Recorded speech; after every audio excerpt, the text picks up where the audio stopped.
का प्रातः क्लास है 2 जुलाई 1968। ओम शांति। ये किसने कहा? हम सो आत्मा ने कहा, हम शरीर ने तो नहीं कहा। क्योंकि मुझ आत्मा का ही स्वधर्म शांत है। तुम बच्चे जानते हो कि आत्मा का जो स्वधर्म शांत है वो कहाँ की रहने वाली है? शांति धाम की रहने वाली है। और शांति धाम से यहाँ क्यों आए हैं? यहाँ आए हैं पार्ट बजाने के लिए। अभी 84 का चक्कर लगा करके पूरा किया। अभी बाप ने समझाया है, हे बच्चे, हे आत्माओं, तुमने जो 84 का चक्र का पार्ट बजाया वो तुम नहीं जानते हो।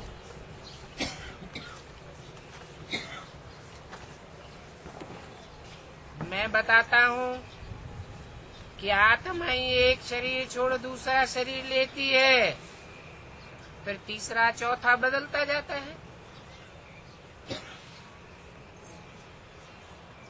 तुमने 84 बार शरीर धारण करके पार्ट बजाया है।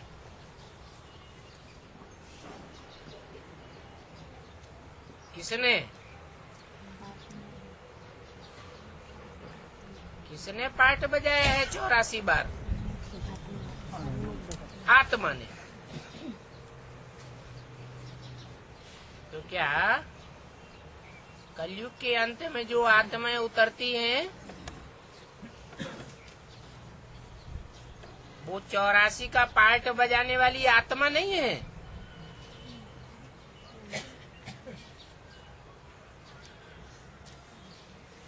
वो सदैव आत्मिक स्थिति में रहने वाली तो है ही नहीं। तुम बच्चे जो 84 का पार्ट बजाते हो और आखिरी जन्म में जब बाप आते हैं तो तुम आत्मिक स्थिति में स्थित हो जाते हो, क्योंकि तुमने ही 84 का पार्ट बजाया है। फिर वही पार्ट कल्प कल्प लेते रहेंगे। जो भी 84 जन्म लिए हैं वो ही लेते रहेंगे। और जो कुछ भी जैसा भी 84 जन्म में पार्ट बजाया है वो बजाते बजाते अभी आ करके अंत हुआ है।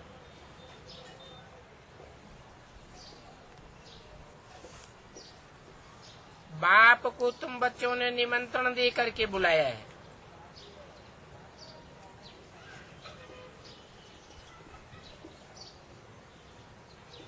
जो आत्मिक स्थिति में स्थित नहीं होते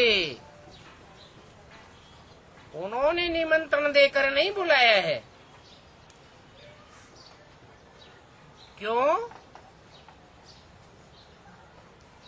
क्योंकि पतित पावन सीताराम कह करके तुम बच्चे ही बुलाते हो। जो बुलाते हैं वो पतित से पावन भी बनते हैं, जो नहीं बुलाते हैं वो पतित से पावन भी नहीं बनते हैं। तुमने कहा बाबा आकर के हमको सतो प्रधान पतित से पावन बनाओ, और ये षष्ठी चक्र कैसे फिरता है सो समझाओ। बस। और कोई बात किसी ने कही हो तो बताओ। इसी बात के लिए ऋषियों मुनियों के लिए बोला जाता है कि कोई भी रचयिता और रचना के आदि मध्य अंत को नहीं जानते।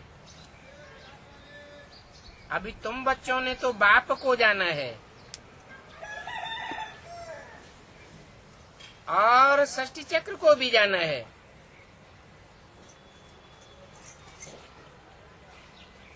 बाप का फर्ज है अपना परिचय देना और 84 के चक्र का नॉलेज देना।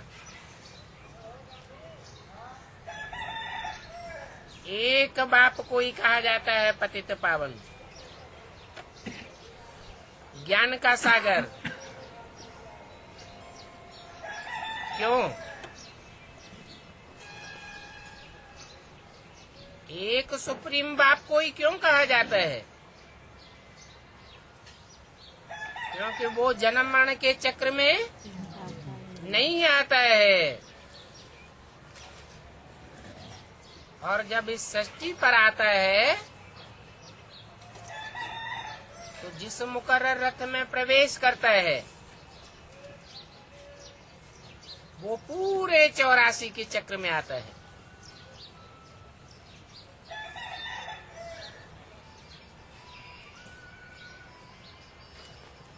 तो पूरा ज्ञान जरूर एक में ही होगा। जो मेरे में ज्ञान है वो तुम बच्चों को देता हूं।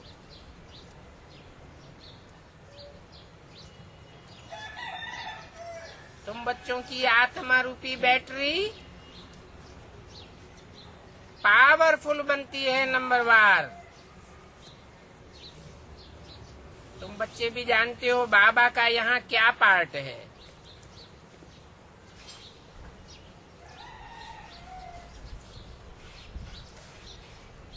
बाप ही आकर के ये सब भी नॉलेज देते हैं। वो ऋषि मुनि आदि तो कहते हम रचयिता और रचना को नहीं जानते। अगर रचयिता को ही नहीं जानते हैं तो आस्था किस पर रखेंगे? गोया नास्तिक हैं। एक बाप ही है, उनका ही फर्ज है जो आकर के बच्चों को समझाते हैं। और रचयिता को जानना तो सेकंड का काम है। फिर डिटेल में समझाने में समय लग जाता है। निश्चय बुद्धि बना और बाप का बच्चा बना।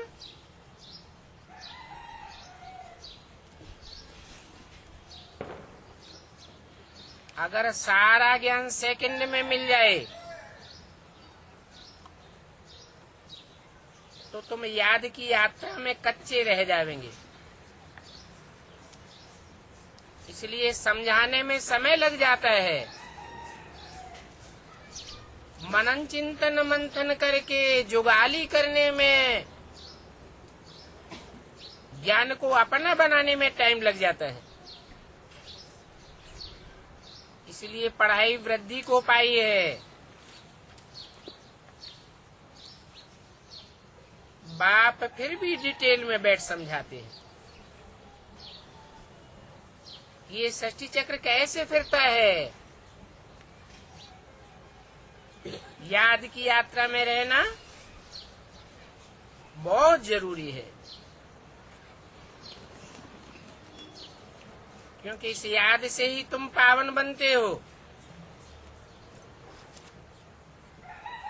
जो एवर प्योर है वो ही तुमको पावन बनाते हैं। और पावन बनने से ही तुम उड़ जावेंगे। तुमने बुलाया ही है कि आकर के हमको पावन बनाओ।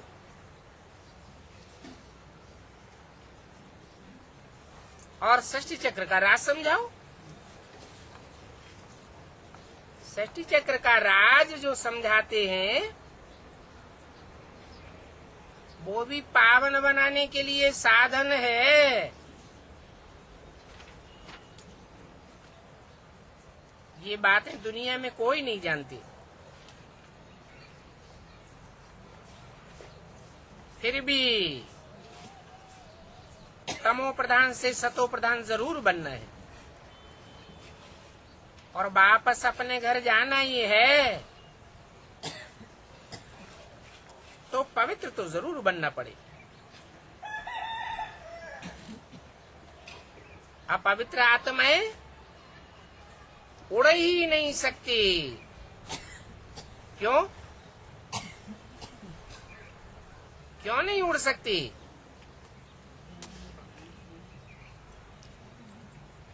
पवित्र वो जिनमें देह भान का नाम निशान न रहे। देह तो 5 तत्वों की बनी हुई है, 5 तत्वों से भारी हो जाते हैं। देह का भान निकल जाए तो आत्मा हल्की हो जाती है। इस समय माया ने सभी का पर काट दिया है।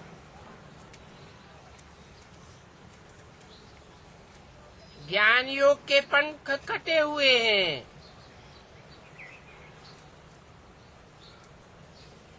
तो अपवित्र बने हुए हैं। फिर ऊपर उड़ नहीं सकते। इसलिए तुमने बाप को बुलाया है। तो बाप भी कहते हैं अपन को आत्मा समझो। और ये आत्मा समझने की बात तो बिल्कुल पक्की कर दो। अमृत बेले उठते उठते पहला काम यही करो, अच्छी तरह से कूटना है मैं ज्योति बिंदु आत्मा हूँ। क्योंकि यही बात तुम घड़ी घड़ी भूल जाते हैं। और आत्मा समझने से ही बाप जरूर याद आवेगा।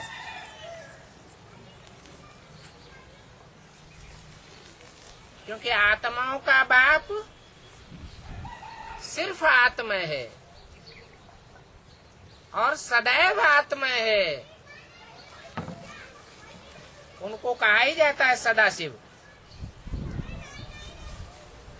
मेरी बिंदी का ही नाम शिव है और वो सदैव ज्योति बिंदु है। बल पतित दुनिया में आता हूँ, पतित से पतित तन में आता हूँ। फिर भी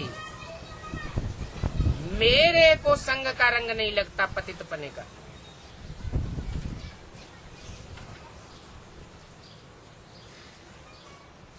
तो मेरे को याद करेंगे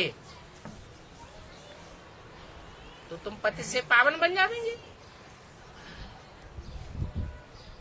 अपन को निश्चय करने से कि मैं ज्योति बिंदु आत्मा हूँ, आत्माओं का बाप जरूर याद आवेगा। मैं आत्मा हूँ, शरीर नहीं हूँ। आत्मा समझने से ही शरीर का भान टूटेगा। तो पहली बात बाप रियलाइज कराते हैं। कौन सी बात है? मैं आत्मा हूँ और मुझ आत्मा में 84 जन्मों का पाठ भरा हुआ है। उसे रियलाइज करना है कि कैसे कैसे कौन कौन से देश में और कौन से नाम रूप से मैंने ये पार्ट बजाए हैं। आत्मा पार्टधारी है, तो पार्टधारी को अपने पार्ट का पता होना चाहिए। परंतु पहले अपन को आत्मा पक्का करना पड़े। क्यों? क्योंकि तुम आत्मा अविनाशी हो। अच्छा, और आत्मा अविनाशी नहीं है? है या नहीं है? उनके पार्ट का विनाश नहीं होता है। ऑलराउंड पार्ट बजाती है? नहीं बजाती। तो उनके पार्ट का विनाश होता है और तुम्हारे पार्ट का विनाश नहीं होता है। तुम ऑलराउंड 84 जन्मों का पार्ट बजाने वाले हो।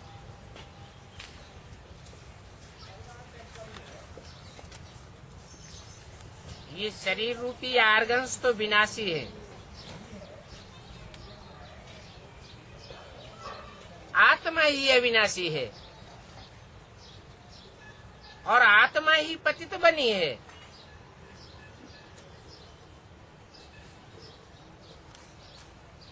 सोने में खाद पड़ गई है तो साफ बात है। बाकी शारीरिक कोई बीमारी आदि होती है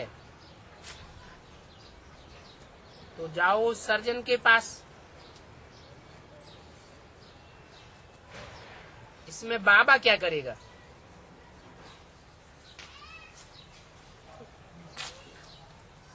शरीर की बीमारी के लिए बाबा जिम्मेवार नहीं है। क्यों? क्यों जिम्मेवार नहीं है? हैं? पूरे जन्म के कर्म। हाँ, क्योंकि पूर्व में जो जन्म लिए हैं, शरीर को धारण करके देह भान में आकर के जो विकर्म किए हैं, वो पाप कर्म तो तुमको ही भोगने पड़ेंगे।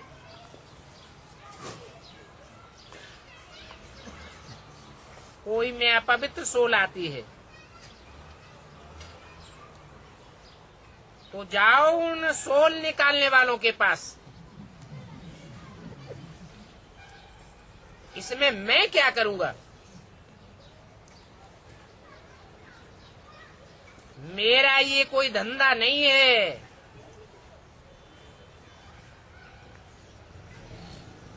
कि तुम्हारे से जिन आत्माओं का हिसाब किताब है, उन आत्माओं को भगाता रहूं। हिसाब किताब जोड़ा किसने? मैंने जोड़ा क्या? मैंने कहा इन हत्या करने वाले, सुइसाइड करने वाली आत्माओं के साथ तुम शंका रंग करके हिसाब किताब जोड़ो। तुमने खुद ही जोड़ा है तो खुद ही प्रयास करो उनके संग के रंग से निकलने का। बाकी साफ बात बताता हूं कि वो आत्माएं तो देहभान में रहने वाली हैं, इसलिए सूक्ष्म देहभान उनका रह जाता है। शरीर स्थूल छूट जाता है और तुम तो पूरे 84 जन्म लेने वाली हो। तुम्हारे सूक्ष्म शरीर का देहभान भी पूरा खलास हो जाता है।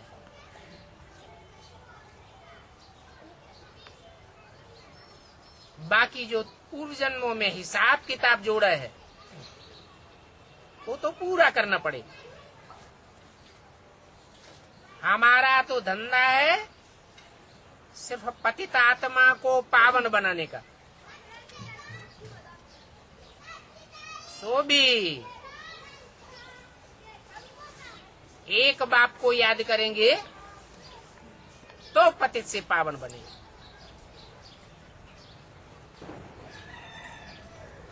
बाकी अमुक सोल आती है ये सब धंधा तो 63 जन्मों से चला आया है, इसमें मैं कुछ नहीं कर सकता। इससे हमारा कोई कनेक्शन नहीं है। कोई बीमार पड़े और वो समझे कि बाबा तो भगवान है, हमको कोई दवाई देंगे तो हम बीमारी से छूट जाएंगे। नहीं, बाबा कहते हैं मेरा ये काम नहीं है। भला ड्रामा अनुसार कब कुछ न कुछ बताई देता हूँ,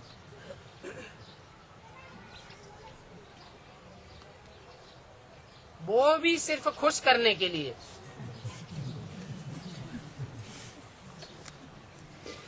परंतु मेरा कोई ये धंधा नहीं है।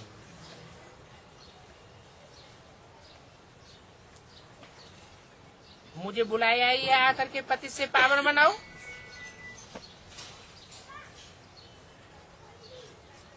तो मैं आया हुआ हूँ। अभी कहता हूँ मुझे याद करो तो पवित्र बन जाएंगे, और तो कोई काम के लिए मैं नहीं आया हूँ। बीमारी आदि के लिए तो डॉक्टर आदि बैठे हुए हैं, और भूत निकालने वाले भी ढेर बैठे हैं। मैं तो आया ही हुआ हूँ नई बात बताने के लिए। मुझे बुलाया है कि आकर के पावन बनाओ, तो हम शांति धाम सुख धाम जावे।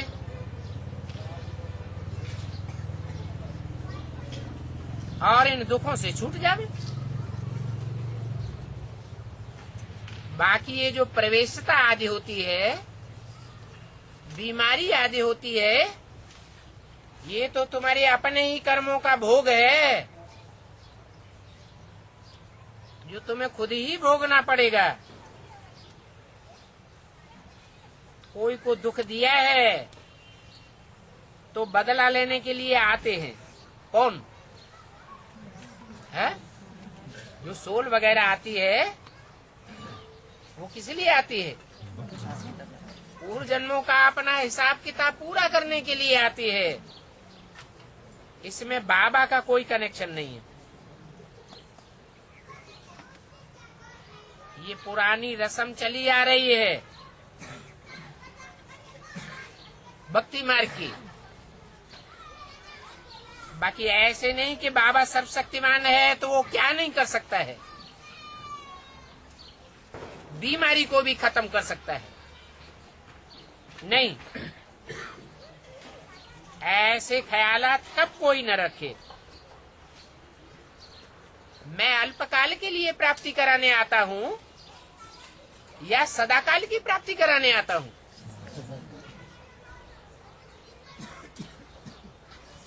तुमने जिस काम के लिए बुलाया है,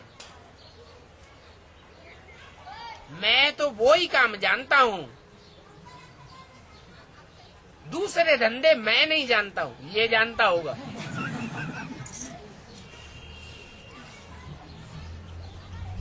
तो ऐसे नहीं कि शिव बाबा हमारी बीमारी को आज ठीक कर दो। शिव बाबा ऐसी बातें सुनते ही नहीं, सुनते ही नहीं। कोई सुनाता है तो सुनते नहीं है, है? सुनते हुए नहीं सुनते। साफ कहते हैं ये तो तुम्हारा कर्म भोग है। ये कर्म भोग काटना कोई बाबा का काम नहीं है। कोई आस रखते हैं बाबा के ऊपर कि बाबा भगवान है तो क्या नहीं कर सकता। बाबा कहते हैं मैं अपना काम करने आया हूँ और तो कुछ भी नहीं कर सकता।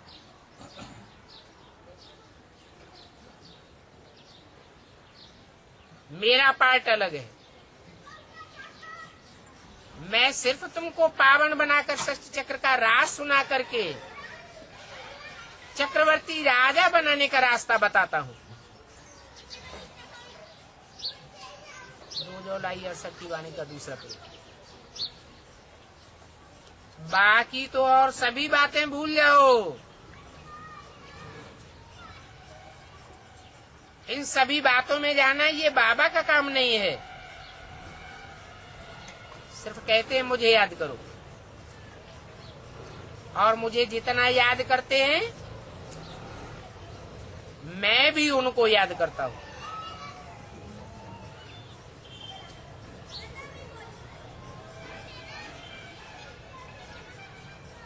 याद करना माना प्यार करता हूं। याद माने क्या? किसी की याद क्यों आती है? उससे लगाव होता है, प्यार होता है तो याद आती है। और रावण को कोई याद करता है क्या? वो तो रुलाने वाले का नाम रावण है, वो थोड़ी याद आता है। तो ये अनन्य बच्चे हैं जो ईश्वरीय सर्विस करके आते हैं, उनको मैं आफरीन देता हूं। क्योंकि ये बच्चे बहुतों का कल्याण करते हैं। ये आफरीन है। शाबाश बच्चे, प्यार आता है ना।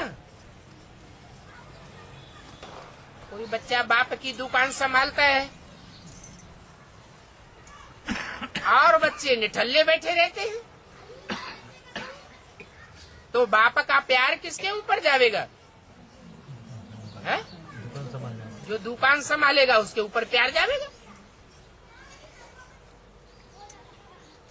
तो बाप फिर भी समझाते हैं,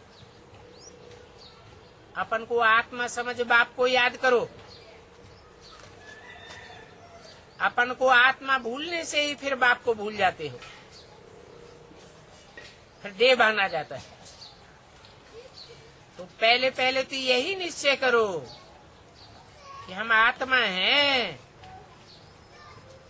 और वो हमारा बाप है। हम आत्मा हैं और वो हमारा बाप है। जो बोलने वाला है वो सामने नहीं बैठा है, है? ये निश्चय कर। या कब की वाणी है? 68 की वाणी है। ब्रह्मा के तन में बोली है। तो ऐसे क्यों बोला कि पहले पहले ये निश्चय करो कि हम आत्मा हैं और वो हमारा बाप है? अरे बाप तो सामने बैठा है ना, फिर वो हमारा बाप दूर क्यों कर दिया? क्योंकि जो सामने बैठा है वो तो जब अंत मते सो आई घटे हो गई, आत्मिक स्थिति में स्थिर नहीं रह सका, सूक्ष्म शरीर धारण करना पड़ा, सूक्ष्म देहभान आ गया। मैं जब आता हूं और बाप के रूप में आता हूं, तो जिस तन में मुकर्रर रथ में आता हूं उसको आप समान बना करके जाता हूं। इसलिए बोला कि वो हमारा बाप है, ये हमारा बाप नहीं है। कौन? ब्रह्मा। और बाप की पहचान बताई कि बाप तो सर्व का सदगति दाता है।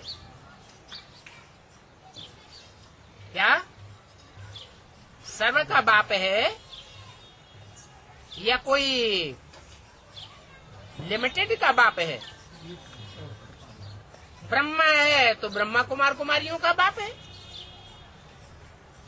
क्राइस्ट है तो क्रिश्चियंस का बाप है। बुद्ध बौद्धियों का बाप है। सबका बाप तो नहीं है। और मैं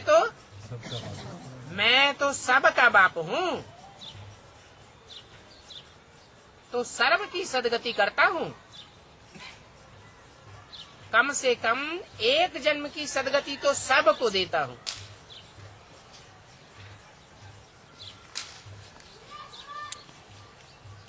तो पहले पहले तुम आत्मा को भूल जाते हो तो माया के तूफान आते हैं।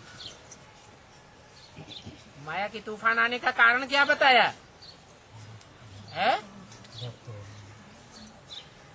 आत्मिक की स्थिति में नहीं रहते हैं, देह भान में आते हैं तो माया के तूफान आते हैं। देही अभिमानी बनने में बड़ी मेहनत है और तुम्हारा तो एम ऑब्जेक्ट ही है विश्व का मालिक बनना। नर से नारायण और नारी से लक्ष्मी बनना है।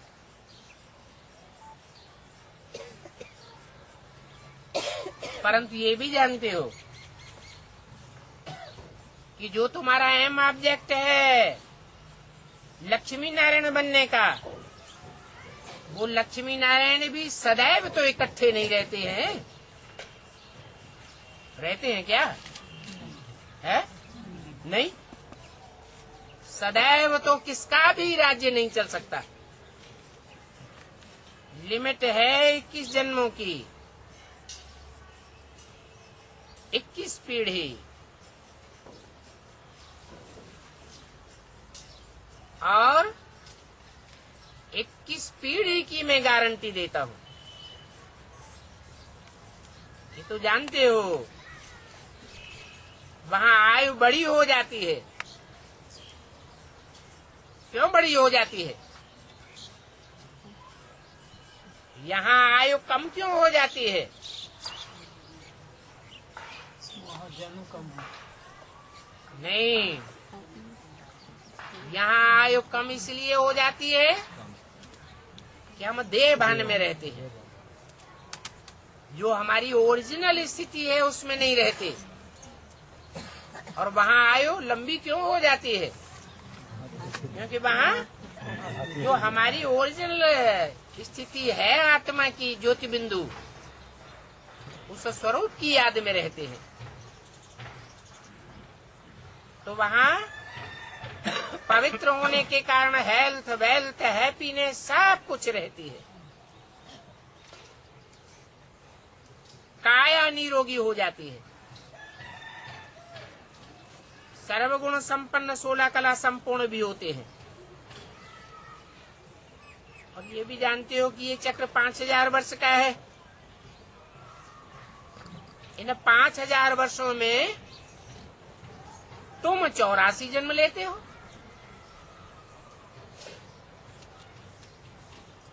वे लोग 84 जन्म नहीं लेते हैं।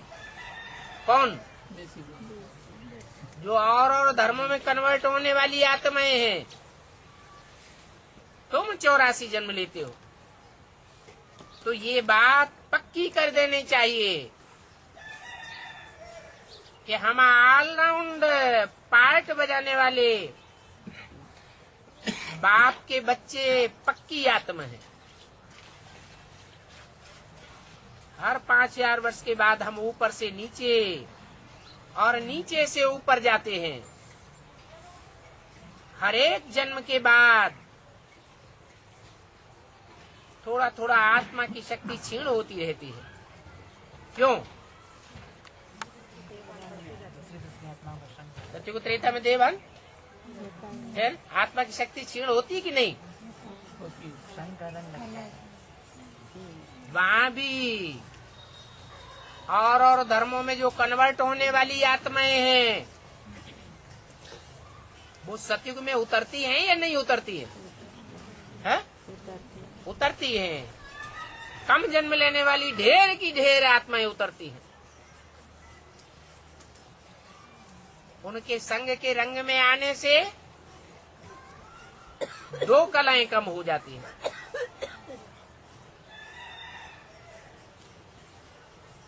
तो हर एक जन्म के बाद थोड़ा थोड़ा कमती होता जाता है। ये शरीर भी ऐसे ही बूढ़ा बनता है। सत्युग त्रेता में तो बुढ़ापा होता ही नहीं। देह भान आता है तो बुढ़ापा भी होता है।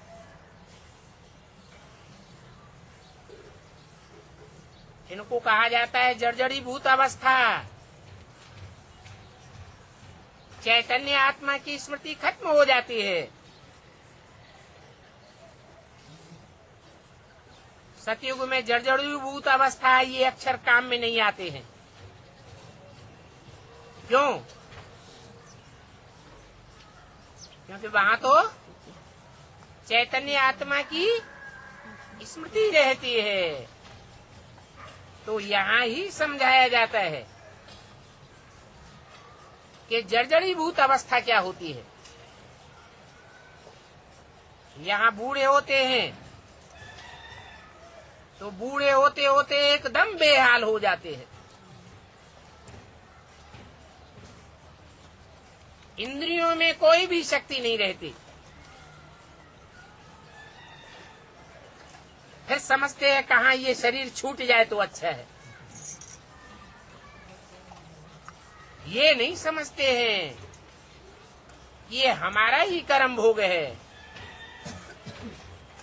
उस कर्म भोग का तो हिसाब भोगना ही पड़ेगा। बाकी सतयुग में तो तुम्हारा कर्म विकर्म बनता ही नहीं है।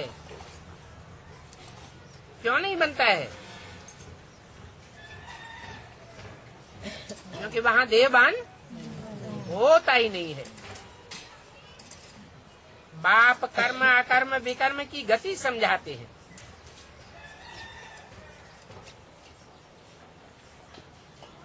कर्म क्या है? श्रीमत के अनुकूल जो भी कर्म किए जाते हैं देहभान में रहकर भी, वो कर्म सत्कर्म होते हैं या विकर्म होते हैं? सत्कर्म होते हैं। और याद में रहकर के जो कर्म किए जाते हैं, पक्की याद में रहकर के जो कर्म किए जाएंगे वो अकर्म बन जाते हैं। जैसे सत्युग त्रेता में आत्मिक स्थिति में रहते हैं तो कर्म अकर्म बन जाते हैं। और विकर्म कब बनते हैं? देहभान में रह करके जब हम विपरीत कर्म करते हैं श्रीमत के, तो पाप कर्म बन जाते हैं।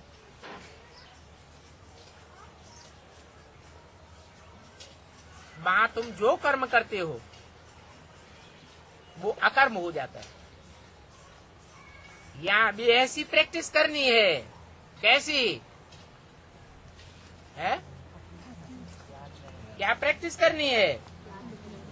कि ऐसी गहरी याद में रहें जिसमें देहभान का नाम निशान भी न होवे। देह और देह की इंद्रियों का भान ही नहीं होगा तो पाप कर्म बनेगा ही नहीं।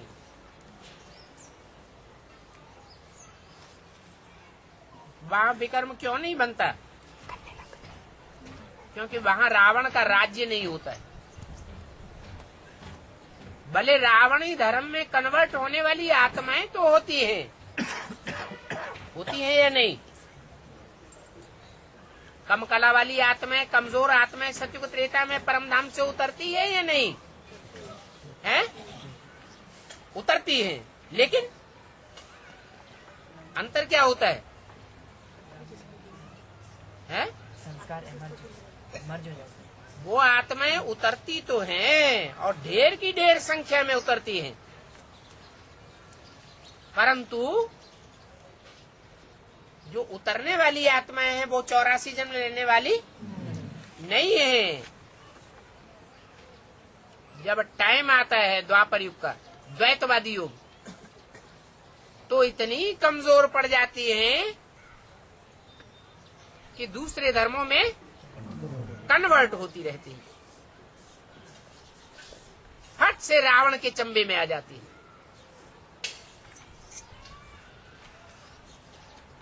जो 84 जन्म लेने वाले बच्चे हैं, वो द्वापर युग के पहले जन्म में या आदि के जन्मों में, द्वापर के आदि में रावण के चंबे में आवेंगे क्या? नहीं आवेंगे, क्योंकि पावरफुल आत्माएं बनती है बाप की याद से। तो सतयुग में तुम विकर्माजीत होते हो, फिर द्वापर युग से विकर्मी बनते हो। विपरीत कर्म कब होते हैं?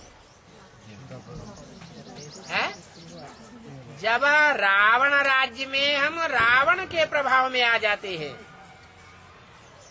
तब विपरीत कर्म होते हैं। यथा राजा तथा प्रजा हो जाती है। तो नाम ही पड़ा है विकर्मी संवत, विकर्माजीत संवत और विकर्मी संवत। द्वापर युग से विकर्मी बनते हो। कारण क्या हुआ? विकर्मी बनने का कारण क्या हुआ है? क्योंकि द्वैतवादी युग शुरू हो गया।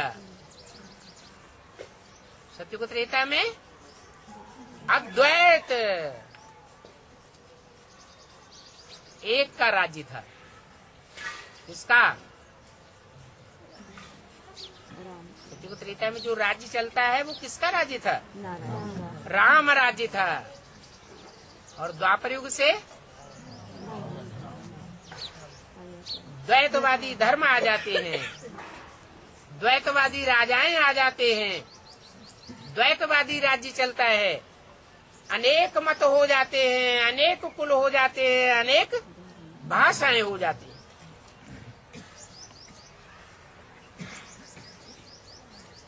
फिर विकर्मी संवत कहा जाता है। भारतवासियों को इन बातों का पता ही नहीं रहता है।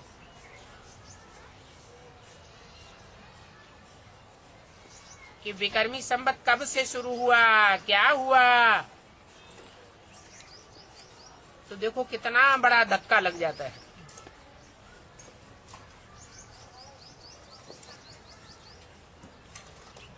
ये टपना आदि जो भी बनाते हैं ये सभी भक्ति मार्ग है।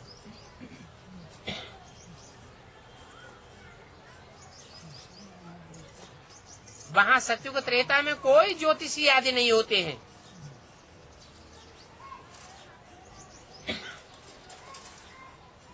रावण द्वारा तुमको आधा कल्प का श्राप मिलता है, यहाँ तुमको वर मिलता है। रावण श्राप देता है और राम तुमको वर देते हैं। तो ये राम रावण का खेल बना हुआ है। परंतु राम त्रेता वाला समझ लिया है। क्या त्रेता में रावण होता है? वहां रावण तो होता ही नहीं। तो राम रावण का युद्ध है या राम रावण का खेल का एक? कहाँ की बात हुई? द्वापर युग से रावण आता है और राम संप्रदाय की 84 जन्म लेने वाली आत्माएं उन रावण संप्रदायों से टक्कर लेती रहती है। बाकी त्रेता वाले राम की कोई बात नहीं है।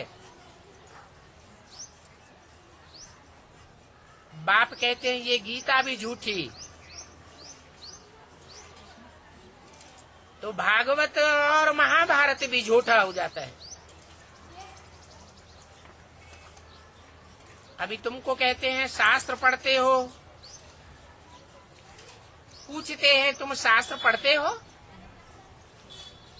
शास्त्रों को मानते हो?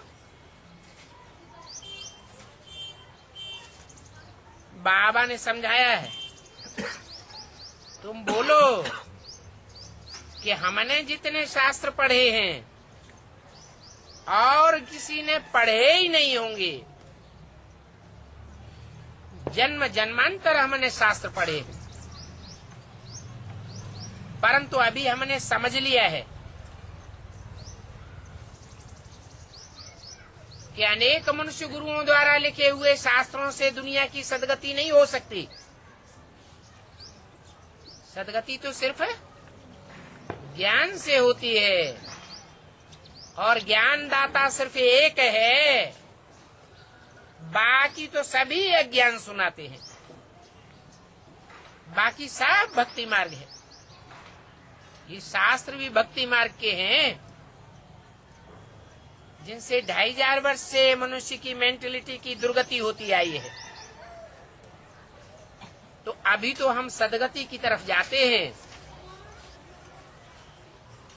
अभी हम दुर्गति की तरफ जाने वाले नहीं हैं। मनुष्य मत से होती है दुर्गति, और श्रेष्ठ के श्रेष्ठ भगवान की मत से होती है सदगति। ये स्लोगन तो घर घर में टांग दो। क्या? श्रीमत से सदगति और मनुष्य मत से दुर्गति। बाप कहते हैं अभी मन मना भव हो जाओ, मेरे मन में समा जाओ। बाप को मन होता है? अरे शिव ज्योति बिंदु बाप जो सुप्रीम सोल है, उसको मनुआ है? नहीं है? है? त्रिमूर्ति शिव कहा जाता है कि नहीं है? त्रिमूर्ति शिव तो कहा जाता है। तो उनमें जो सबसे नीची वाली मूर्ति है, वो मनुआ है या नहीं है? छोटे बच्चे को क्या कहते हैं? है मनुआ।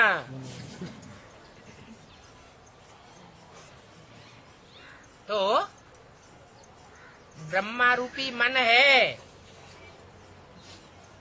जो पहली मूर्ति तुम बच्चों के सामने प्रत्यक्ष होती है। ये मन रूपी घोड़ा भी कहा जाता है, परंतु ये मेरा मन नहीं है। शिव को मन होता है क्या? शिव सदैव अमन है या मन वाला है? वो तो अमन चयन करने वाला है। जो खुद ही अमन चयन करने वाला है, अमन चयन की दुनिया बनाने वाला है, वो मन वाला कैसे होगा? वो तो सिखाता है कि मन को दमन कैसे किया जाए, मन को कंट्रोल कैसे किया जाए। तो फिर किसको मन होता है?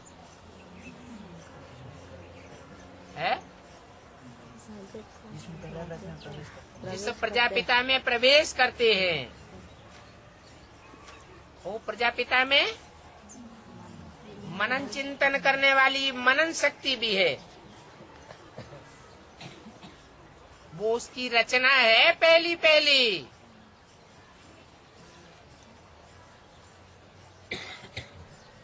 कौन है पहली रचना? जो नारायण है, विश्व का मालिक, उसकी पहली पावरफुल रचना कौन है? ब्रह्मा। कृष्ण के रूप में जन्म लेता है, पहले पत्ते के रूप में, तो रचना हुई ना। तो मन मना भव, मेरे मन में समा जा। जब मेरे कहा,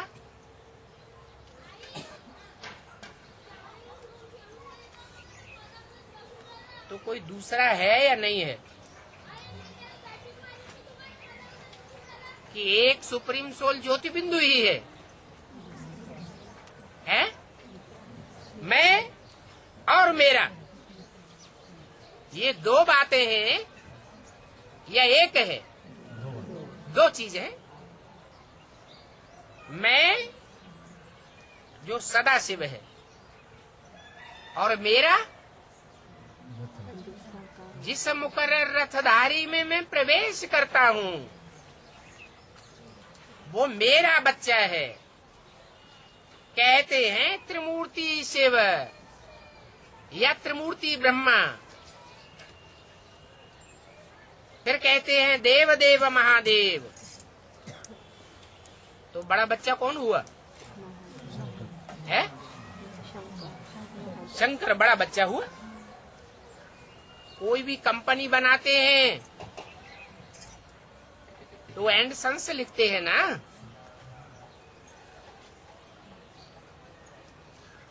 ये भी कंपनी है। ये कंपनी बनाए बगैर शिव बाप इस सृष्टि पर कोई काम नहीं करते हैं। ये मुकर्रर रथ की कंपनी है। तो वो मन वाला है जिसमें प्रवेश करते हैं वो सदैव मन नहीं होता, लेकिन मैं तो सदैव अमन हूँ। तो कहता हूँ मन मना भव, मेरे मन में समा जा।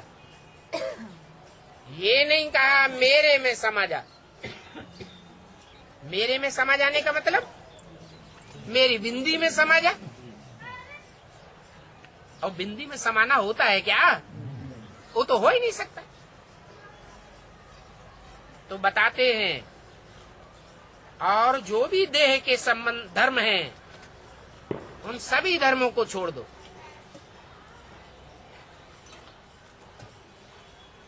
एक ही बात पक्की कर दो, इस समय इस दुनिया में देह के बंधन हैं। मैं तो जिसमें प्रवेश करता हूँ वो स्वतंत्रता का सम्राट गाया हुआ है। क्या नारा है? स्वतंत्र रहो और स्वतंत्र रहने दो। तो मैं जो इसके द्वारा नई दुनिया रचता हूँ वहाँ कोई भी देह का बंधन नहीं होता। और इस दुनिया में होते हैं देह के बंधन। वो है संबंध की दुनिया और ये है बंधनों की दुनिया। तो अभी ये सब देह के धर्म छोड़ दो, अपन को आत्मा समझो। मैं कुमारी हूँ, स्त्री हूँ नहीं, मैं तो पक्का पक्का आत्मा हूँ, परम पिता का बच्चा हूँ। ये पक्का निश्चय करना है। ऐसा पक्का निश्चय करेंगे तो बाप की स्थायी याद रहेगी। हम आत्माओं का बाप आया हुआ है। क्या? अगर देह का भान आया, देह का भान ज्यादा किसको आता है? स्त्री चोलेधारियों को आता है या पुरुषों को आता है? स्त्री चोले को देह का भान बहुत आता है। तो खास उनको कहा कि भूल जाओ कि मैं क्या हूँ। मैं स्त्री चोलाधारी हूँ नहीं, मैं तो आत्मा हूँ और हम आत्मा का बाप आया हुआ है। ये सबक पक्का कर लो। इस सबक पर बहुत विचार सागर मंथन करो। तुमको अभी ज्ञान अमृत मिलता है। क्या?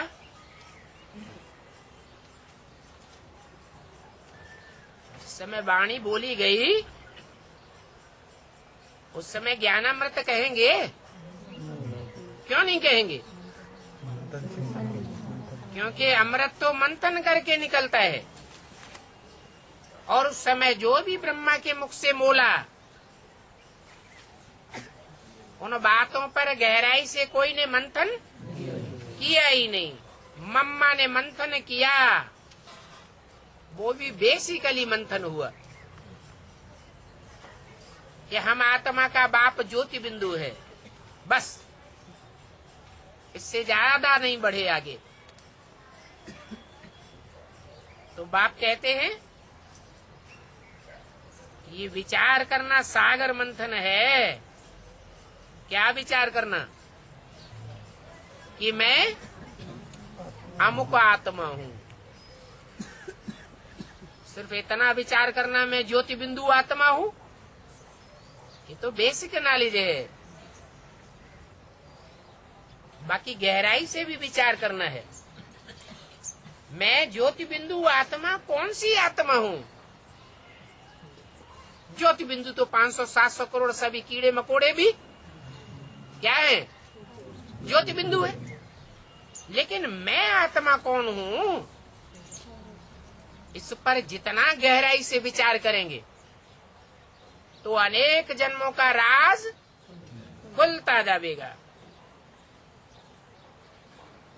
ये मंथन करने से अमृत निकलता है। बाबा कहते हैं रतन निकलते हैं। तो शास्त्रों में लिख दिया है सागर मंथन हुआ तो क्या निकले? रतन निकले। बाप ने समझाया है कि बाप रूप भी है तो बाप बसंत भी है? दोनों बातें कैसे? और कौन बाप रूप है और कौन बाप बसंत है? रूप बसंत एक है या रूप बसंत की जोड़ी गाई हुई है? जोड़ी गाई हुई है।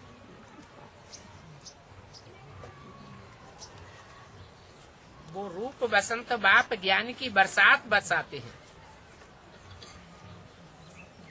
बाकी और कोई इंद्र नहीं है।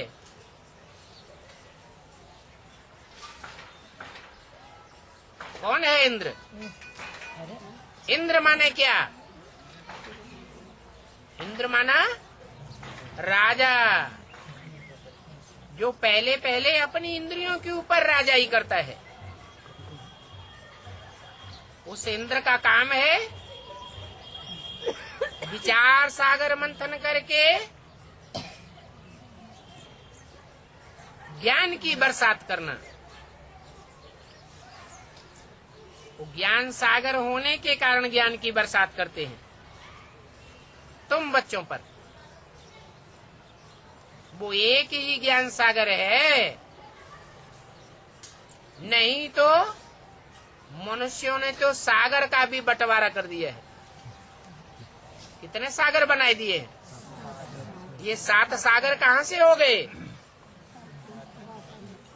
7 विधर्मी हैं तो 7 उनके धर्म पिताएं हैं और उन धर्म पिताओं के फॉलोअर्स उनको सागर समझते हैं। तो 7 ज्ञान सागर नहीं है, ज्ञान सागर तो एक ही बाप है। वो बाप तुम पर ज्ञान की बरसात करते हैं। ये ज्ञान की पढ़ाई है। बाकी कहते हैं ये वेद शास्त्र आदि जो भी है मैं उनको नहीं जानता हूं, क्योंकि ये सभी भक्ति मार्ग के शास्त्र हैं। कहां से आए हैं? ये शास्त्र कहां से आए हैं? एक मुख से आए या अनेक मुखों से आए? रावण का है मुख से आते हैं शास्त्र। माने भक्ति आती है रावण से और ज्ञान आता है राम के मुख से। एक मुख से आता है ज्ञान और अनेकों मुखों से आता है अज्ञान, भक्ति।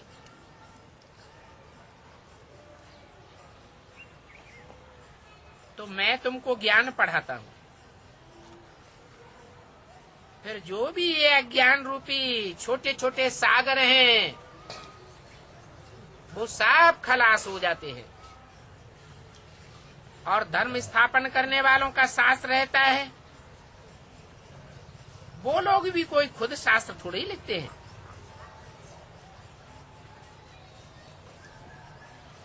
उन्होंने जो कुछ बोला उनके फॉलोअर्स ने बहुत वर्षों के बाद लिख दिया। वो शास्त्रों को क्या पढ़ेंगे? जब बहुत हो जाएं तब बात बने। तो यहाँ पढ़ने वाले बहुत हो जाते हैं।